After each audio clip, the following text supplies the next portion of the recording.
이사야 49장 16절 17절 말씀 우리 함께 읽습니다. 시작. 내가 너를 내 손바닥에 새겼고 너의 성벽이 항상 내 앞에 있나니 내 자녀들은 빨리 걸으며 너를 헐며 너를 황폐하게 하던 자들은 너를 떠나가리라. 아멘.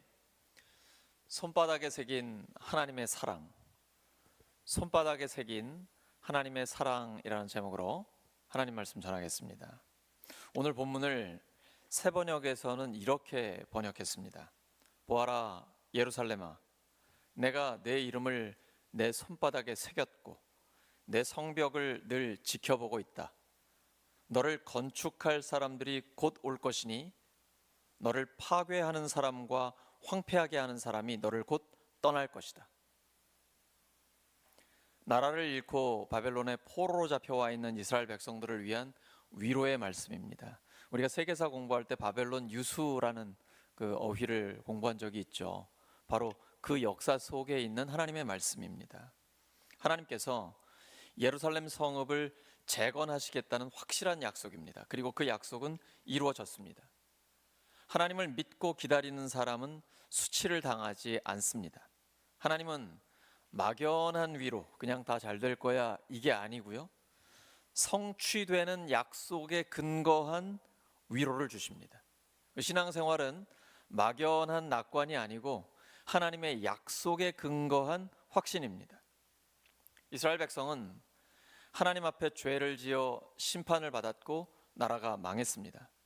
그런데 심판과 연단은 다릅니다. 내가 죄를 지어 심판을 받는 것과 이유 없이 고난을 당하는 연단은 다른 것입니다. 로마서 5장 3절 4절에 기록된 것처럼 환난은 인내를, 인내는 연단을, 연단은 소망을 이룹니다. 연단은 단련된 인격을 만들어냅니다. 욥과 같은 경우가 연단에 해당됩니다. 이유 없이 고난을 당한 것이죠. 연단에는 구체적인 목적이 있습니다.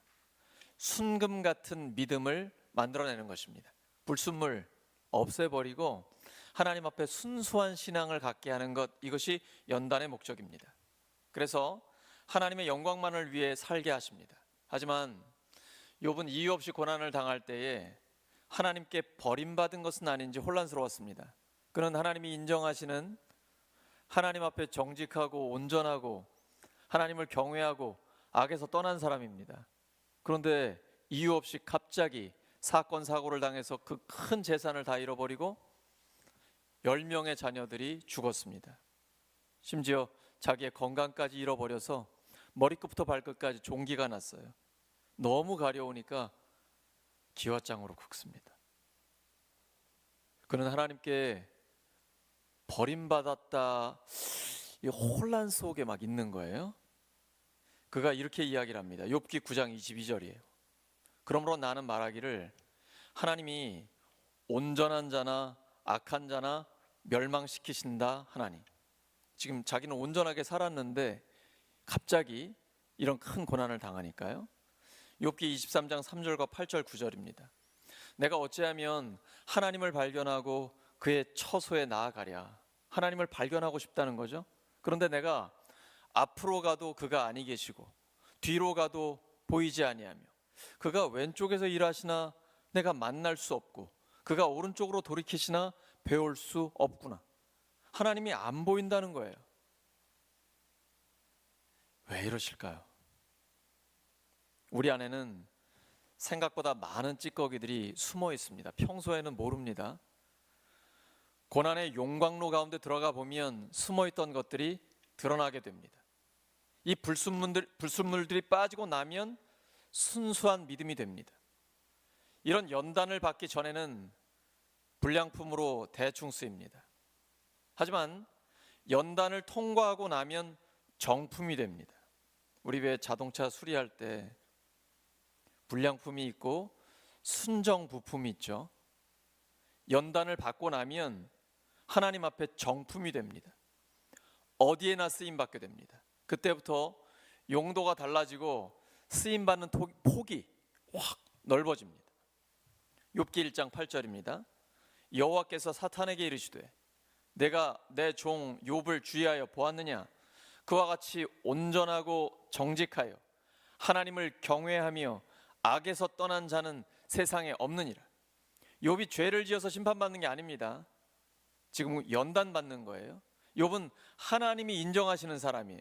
하지만 하나님께서 단련하시니까 찌꺼기가 나왔습니다. 부자인 욥이 하루아침에 재산을 다 날리고 사랑하는 아들, 딸들이 하루아침에 사고로 다 죽었습니다. 그럼에도 불구하고 욥은 하나님을 원망하지 않았고 입술로 범죄하지 않았습니다. 그때 욥의 세 친구들이 그를 위로하러 왔고 욥의 고통이 너무 심하니까 아무 말도 할 수가 없어요. 그런 경우 있잖아요. 위로하러 가기는 갔는데 이게 너무 큰 고통을 당했기 때문에 아무 말도 할 수가 없고 뭐라고 말하는 게 굉장히 조심스러운 거죠. 결국 욥은 자기의 생일을 저주합니다.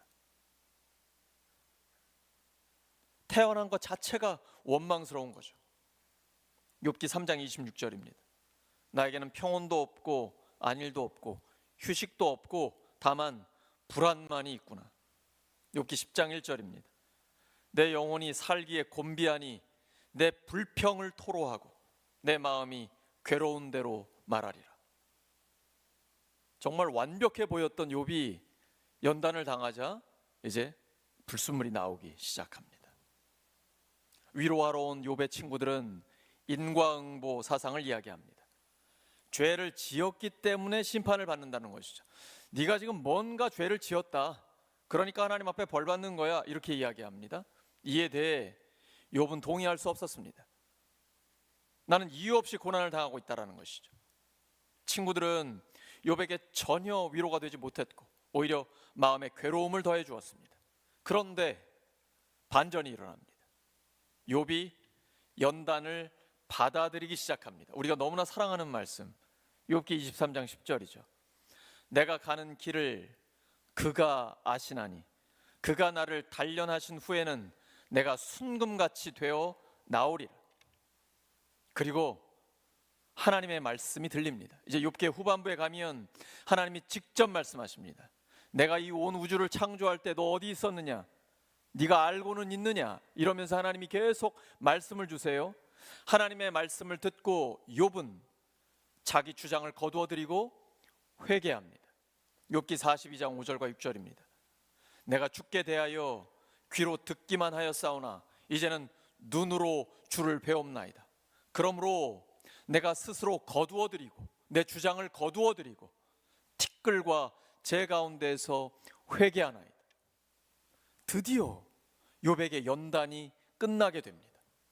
하나님은 욥이 그의 세 친구들보다 더 옳다라고 인정해 주십니다. 그리고 하나님은 욥에게 이전보다 재산을 갑절이나 더 주시고 자녀들도 10명을 새롭게 주십니다. 우리가 하나님의 뜻을 깨닫고 온전하게 연단을 받을 때 고난이 끝납니다. 그리고 하나님의 위대한 역사를 위해 드디어 우리가 쓰임받게 됩니다. 하나님 앞에 온전하게 쓰임받으려면 연단은 필수 과정입니다. 베드로전서 4장 12절입니다. 사랑하는 자들아, 너희를 연단하려고 오는 불시험을 이상한 일 당하는 것 같이 이상히 여기지 말고, 연단 당하는 것을 이상하게 생각하지 말고 당연하게 받아들이라는 하나님의 말씀입니다. 연단에는 순금 같은 믿음으로 변화시키는 하나님의 목적이 있기 때문입니다. 우리는 대개 나의 자랑과 욕망을 붙잡고 헛된 꿈에 사로잡혀 살아갈 때가 많습니다. 그리고 자기 방식대로 살려는 의지가 강합니다. 하지만 연단을 받으면 사람이 달라집니다.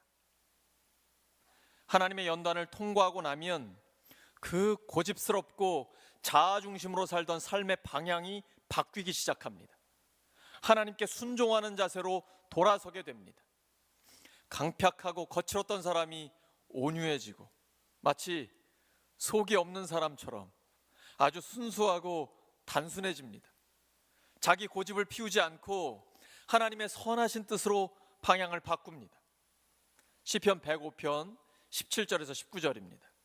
그가 한 사람을 앞서 보내셨으며 요셉이 종으로 팔렸도다.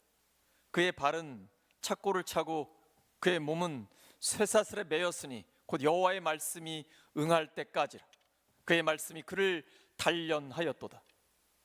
욥처럼 이유 없이 고난받은 사람 요셉이 있습니다. 하나님의 말씀이 응할 때까지, 하나님의 말씀이 이루어질 때까지 요셉은 연단을 받았습니다. 말씀이 그를 단련했습니다. 하나님은 하나님의 구원 계획을 이루시기 위해 요셉을 선택하셨고 그를 연단하셨습니다. 요셉은 굉장히 힘든 인생을 살았지만 그 시련을 통해 하나님의 놀라운 구원의 역사에 쓰임 받았습니다. 시련이 영광이 되었습니다. 편하진 않았지만 복된 삶을 살았습니다. 연단을 통과한 사람은 순수해지고 생각이 맑아집니다. 인간적인 잡다한 욕심과 야망이나 숨겨진 의도 없이 그냥 맑고 깨끗하고 선명하고 투명합니다.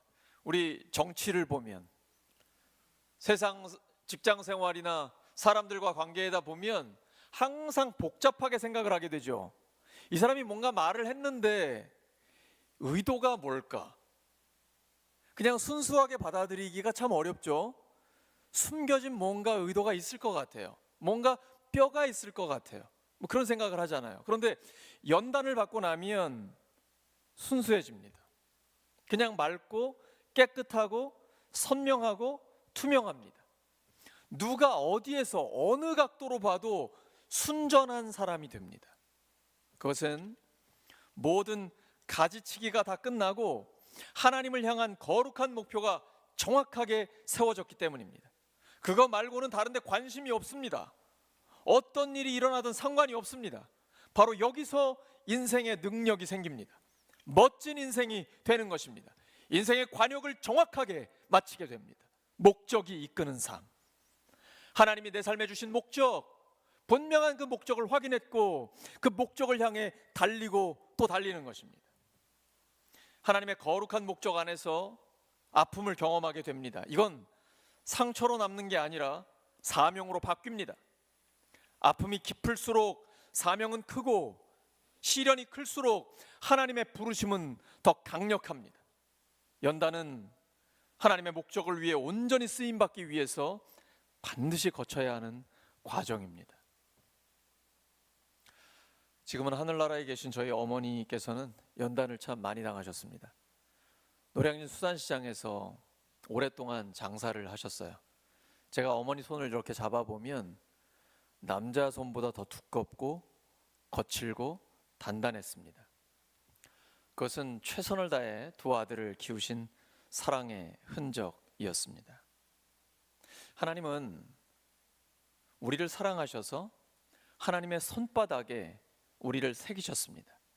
마치 조각가가 사랑하는 자녀의 이름을 돌에 새기듯이 우리를 영원히 기억하시려는 하나님의 마음의 표현입니다. 또한 하나님은 우리의 이름을 생명책에 기록하셨습니다. 손바닥에 새겼다라는 것은 하나님의 사랑이 얼마나 깊고 변함없는지 보여주는 것입니다. 이것은 어떤 상황 속에서도 하나님이 우리를 잊지 않으신다는 약속의 증거입니다. 우리는 하나님께 잊혀질까 두려워할 필요가 없습니다. 오늘 우리는 이 말씀을 통해 하나님의 변함없는 사랑이 어떻게 우리의 삶을 지탱하고 보호하며 회복시키는지 묵상해 보겠습니다. 손바닥에 새겼다라는 표현은 단순한 기억의 차원을 넘어섭니다. 깊은 헌신과 영원한 사랑을 상징합니다. 우리 아가서라는 책이 있잖아요. 남녀 간의 깊은 사랑, 애정 표현을 기록하고 있습니다.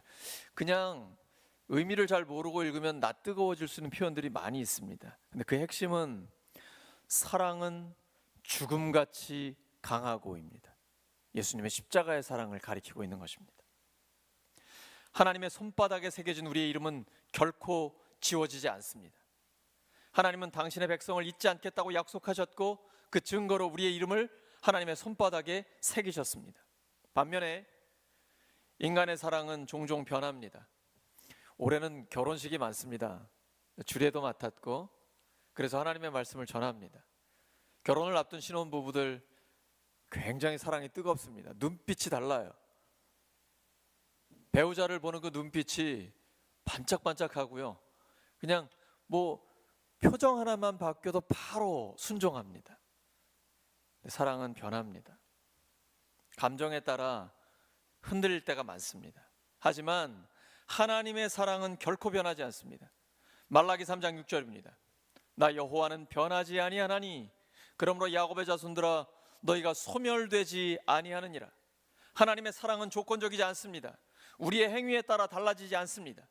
예수님이 십자가에 달리셨을 때 그의 손과 발에는 못자국이 새겨졌습니다. 이것은 단순한 상처가 아니라 우리를 위한 영원한 사랑의 증거였습니다. 주님의 손바닥에는 못자국이 새겨져 있습니다. 요한복음 20장 27절입니다. 여러분 읽으십니다. 시작. 내 손가락을 이리 내밀어 내 손을 보고 내 손을 내밀어 내 옆구리에 넣어보라. 그리하여 믿음 없는 자가 되지 말고 믿는 자가 되라.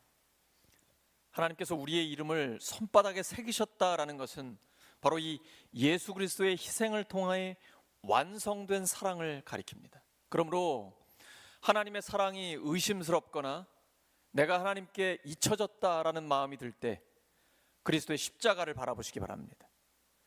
주님의 못자국 난 손을 바라보시기 바랍니다. 우리를 향한 영원한 하나님의 사랑의 증거입니다. 그럼에도 불구하고 우리는 때로 하나님께서 우리를 잊으셨다고 느껴질 때가 있어요. 이스라엘 백성도 바벨론 포로로 끌려가 절망 가운데 있을 때 그런 생각을 했습니다. 하지만 하나님은 그들에게 이렇게 선언하셨습니다. 이사야 49장 15절이에요. 여인이 어찌 그 젖 먹는 자식을 잊겠으며 자기 태에서 난 아들을 긍휼히 여기지 않겠느냐. 그들은 혹시 잊을지라도 나는 너를 잊지 아니할 것이라. 우리 갓난아이 태어나면 아빠들은 그렇지 않은 것 같습니다. 그냥 모르고 자는 것 같아요. 저만 그런지는 모르겠지만. 근데 엄마는 전혀 다릅니다. 이게 밤이고 낮이고 없어요. 아이의 소리, 아이의 변화에 굉장히 민감합니다. 그래서 바로 깨고 아이를 끊임없이 돌보고 양육하죠. 어찌 그 아이를 낳은 엄마가 젖 먹는 아이를 잊을 수가 있겠습니까? 혹시 그런 아이를 잊어버리는 엄마가 있다 할지라도 하나님은 우리를 결코 잊지 않으신다는 것입니다.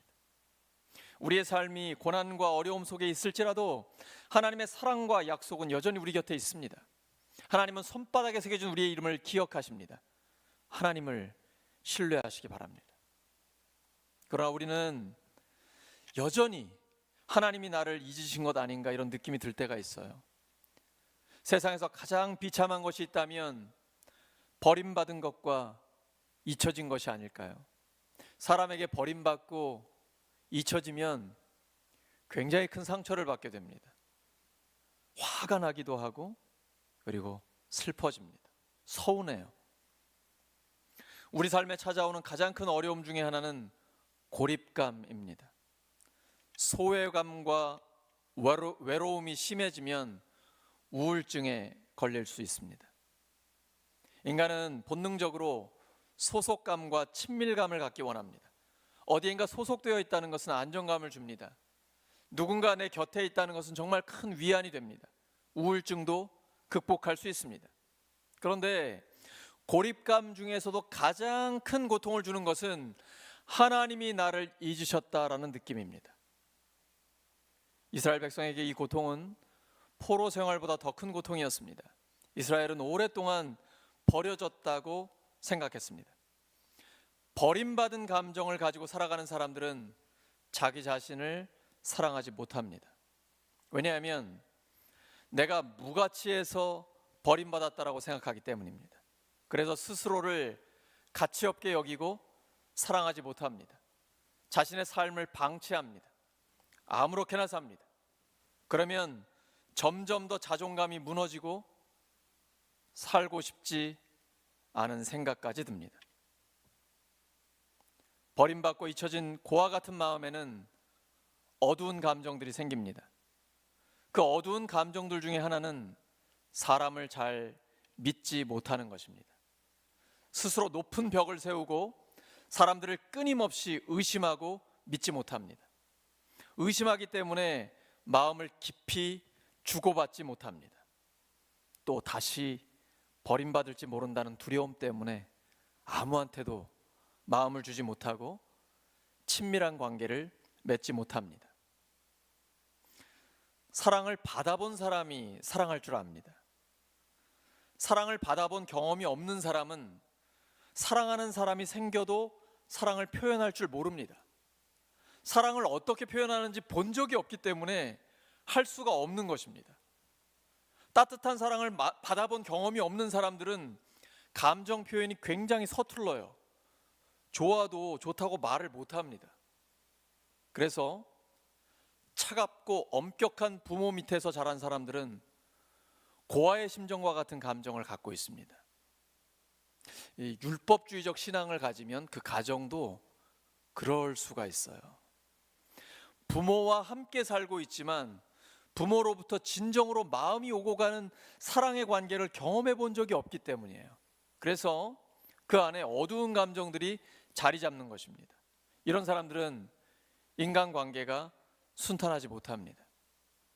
관계가 깊어질만 하면 깨져서 친밀한 관계를 맺지 못합니다. 그러면서 자기도 모르게 더 깊은 고립감을 느끼면서 외로운 인생을 살게 됩니다. 하나님께 버림받은 감정을 가진 이스라엘 백성에게 하나님이 말씀으로 다가오셨습니다. 하나님은 하나님의 자녀를 결코 잊지 않으신다고 말씀하십니다. 너의 이름을 내 손바닥에 새겼다라고 말씀하시는 거예요. 하나님은 단 한순간도 우리를 잊으신 적이 없습니다. 앞으로도 영원히 우리를 기억하실 것입니다. 하나님은 하나님의 자녀들의 고통을 외면하시지 않습니다. 때가 되면 이스라엘 백성을 정확히 구해내셨습니다. 70년 만에 바벨론 포로에서 돌아오게 하셨습니다. 하나님은 우리를 버리신 적이 없습니다. 하지만 인간은 틈만 나면 하나님을 버립니다. 하나님이 버림받으시는 것입니다. 예수님은 십자가에서 엘리 엘리 라마 사박다니, 나의 하나님 어찌하여 나를 버리셨나이까 절규하셨습니다. 예수님은 우리의 죄 때문에 버림받으셨습니다. 지금도 내가 내 삶에서 내가 하고 싶은 대로 내 삶에 취해서 하나님을 생각하지 않을 때 내 뜻대로 살고 있는 그 숱한 시간에 바로 하나님이 버림받고 계신 것입니다.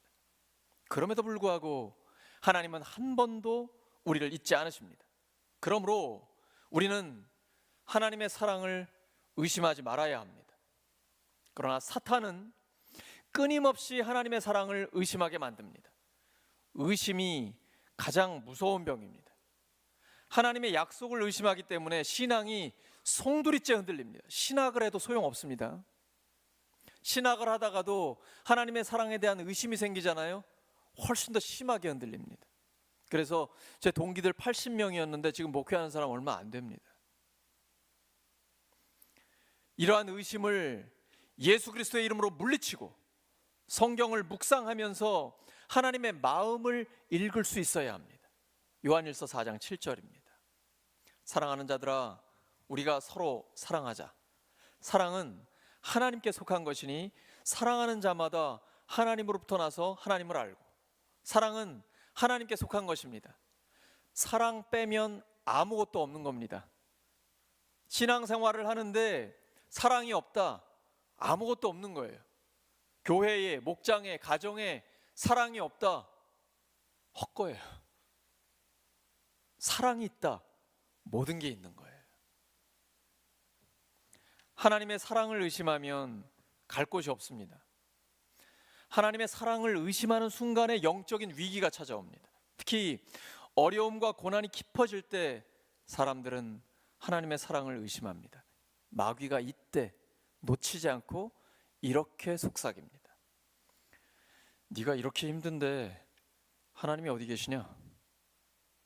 하나님은 너를 사랑하지 않아. 생각에 집어넣습니다. 마귀는 의심하는 병을 줍니다. 고린도후서 4장 4절입니다. 여러분 읽습니다. 시작. 세상의 신이 믿지 아니하는 자들의 마음을 혼미하게 하여 그리스도의 영광의 복음의 강체가 비치지 못하게 함이니 그리스도는 하나님의 형상이니라. 이 세상의 신이 누굽니까? 사탄이에요. 믿지 아니하는 자들의 마음을 혼미하게 합니다. 생각을 혼미하게 해요. 그리스도의 영광의 복음의 광채가 비치지 못하게 합니다. 왜? 구원받지 못하게 하는 거예요. 이 땅에 사는 동안 하나님의 자녀로서 능력 있게 쓰임받지 못하게 계속 생각을, 마음을 혼미하게 합니다. 아무리 힘들고 어려워도 하나님의 사랑을 의심하지 않으면 승리할 수 있습니다. 하나님의 사랑은 그리스도의 십자가 사랑입니다. 하나님이 당신의 아들을 버리시기까지 우리를 사랑하신 바로 그 사랑입니다. 고립된 듯하고 혼자인 것 같은 이 어두운 감정을 하나님께 쏟아놓으시기 바랍니다. 그것 때문에 하나님을 의심한 그 죄를 고백하시기 바랍니다. 그 고백 위에 하나님의 사랑이 흘러 상한 감정이 치유되고 회복될 것입니다. 고린도후서 4장 6절입니다. 어두운데 빛의 빛이라 말씀하셨던 그 하나님께서 예수 그리스도의 얼굴에 있는 하나님의 영광을 아는 빛을 우리 마음에 비추셨느니라. 인간에게 가장 중요한 질문이 뭘까요? 그것은 바로 나는 어디에서 와서 왜 살며 무엇을 위해 살다가 어디로 가는가? 이 질문에 대한 답을 얻어야 합니다. 성경은 명확한 답을 주고 있습니다. 하나님이 하나님의 형상대로 인간을 만드셨습니다. 근데 인간이 죄를 지어 하나님의 형상을 잃어버렸어요. 인간의 힘 스스로 이 죄를 씻어낼 수 없습니다. 그래서 죄 없으신 하나님이 죄인의 모습을 입고 사람이 되어 오셨습니다. 인간의 모든 죄를 대신 지시고 십자가에서 피 흘려 죽으셔서 죄값을 다 치러주셨습니다. 3일 만에 다시 살아나셔서 영원히 우리의 구원의 주님이 되셨습니다. 이 예수님을 믿으면 하나님의 자녀로서 당당하게 이 땅을 살아갈 수 있습니다. 요한복음 1장 12절이죠. 영접하는 자 곧 그 이름을 믿는 자들에게는 하나님의 자녀가 되는 권세를 주셨습니다. 하나님의 자녀에게는 하나님이 맡기신 사명이 있습니다. 이 복음을 전하고 복음에 합당한 삶을 살아가는 것입니다. 한 사람이라도 더 영혼을 구원해 예수님의 제자로 세우는 것입니다. 이 사명을 감당하다가 하나님이 부르시면 언제라도 천국 가는 것입니다. 너무나 명확하지 않습니까? 이것이 복음입니다. 하나님은 계속해서 오늘 본문에 말씀하십니다.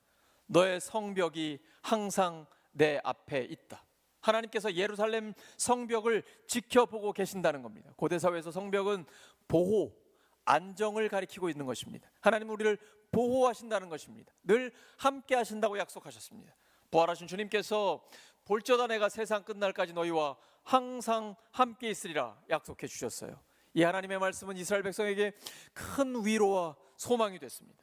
그들의 성벽은 바벨론에 의해 무너졌습니다. 나라는 폐허가 됐습니다. 하지만 하나님이 예루살렘 성벽을 늘 보고 계신다 말씀하십니다. 그리고 다시 일으키시겠다고 약속해 주셨습니다. 이것은 물리적인 회복을 넘어 영적인 회복, 영원한 하나님의 보호하심을 약속하고 계신 것입니다. 우리의 삶에도 무너진 성벽 같은 상황이 있을 수 있습니다. 하지만 하나님은 우리의 보호자가 되십니다. 우리가 느끼지 못할 때도 하나님은 우리를 안전하게 지키고 계십니다. 신앙생활은 느낌이 아니에요. 하나님의 약속입니다. 하나님의 약속 위에 굳건히 서는 것입니다. 시편 121편 5절에서 7절입니다. 여호와는 너를 지키시는 이시라. 여호와께서 내 오른쪽에서 내 그늘이 되시나니 낮에 해가 너를 상하게 하지 아니하며 밤에 달도 너를 해치지 아니하리로다. 여호와께서 너를 지켜 모든 환난을 면하게 하시며 또 내 영혼을 지키시리로다. 하나님이 약속하셨어요. 그리고 이어서 17절에 오늘 본문에서 자녀들은 빨리 걸으며, 이게 건축할 자들이 빨리 돌아온다는 거예요. 너를 헐며 너를 황폐하게 하던 자들, 이 악한 대적들은 너를 떠나가리라. 회복시키신다는 약속을 하고 계십니다. 하나님께서 영적인 공동체적 회복을 약속하고 계십니다.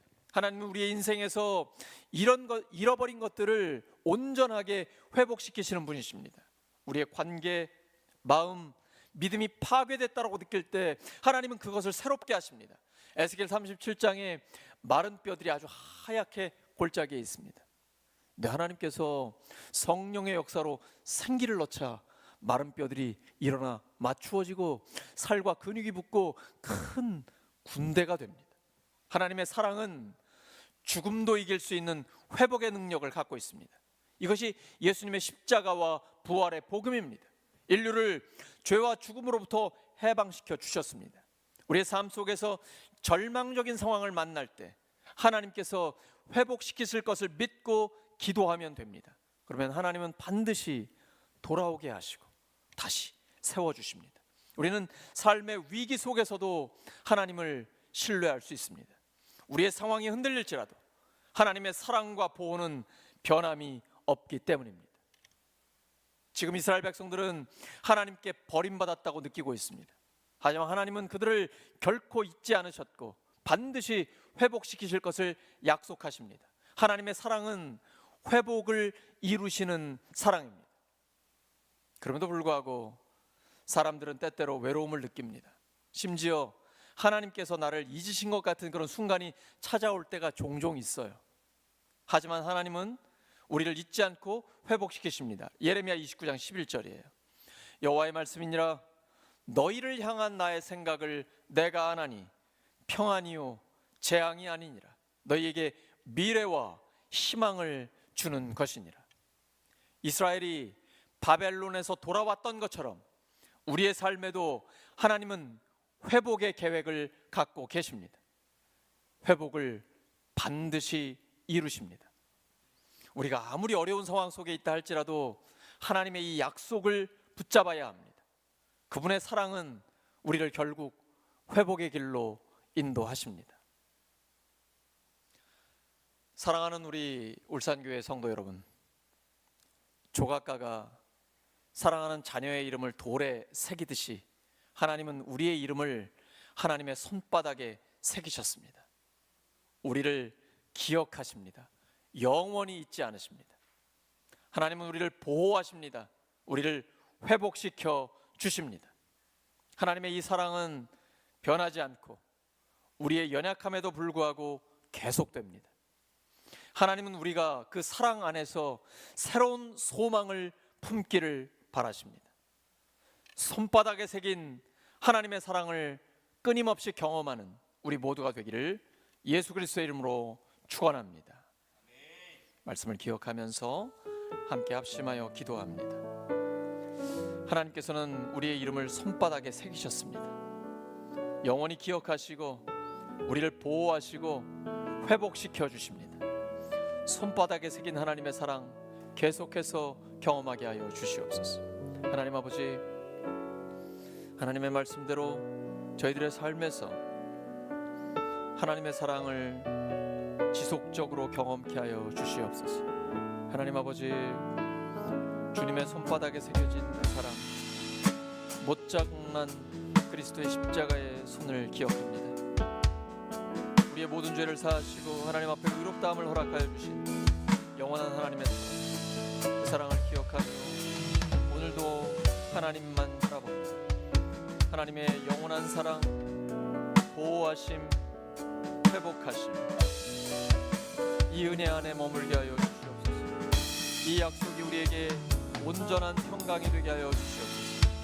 하나님만 바라보는 하나님 사람 되게 하셔서 어떠한 연단을 당한다 할지라도 나를 순금같이 만드실 하나님을 바라볼 믿음을 주시옵소서. 어떠한 연단 가운데 있다 할지라도 주님과 함께하며 넉넉히 감당하게 하여 주셔서 순금 같은 믿음의 사람 되게 하여 주시옵소서. 하나님 감사합니다. 주님 찬양합니다. 하나님 홀로 영광 받아 주시옵소서. 영광과 감사드리며 예수님의 이름으로 기도드립니다.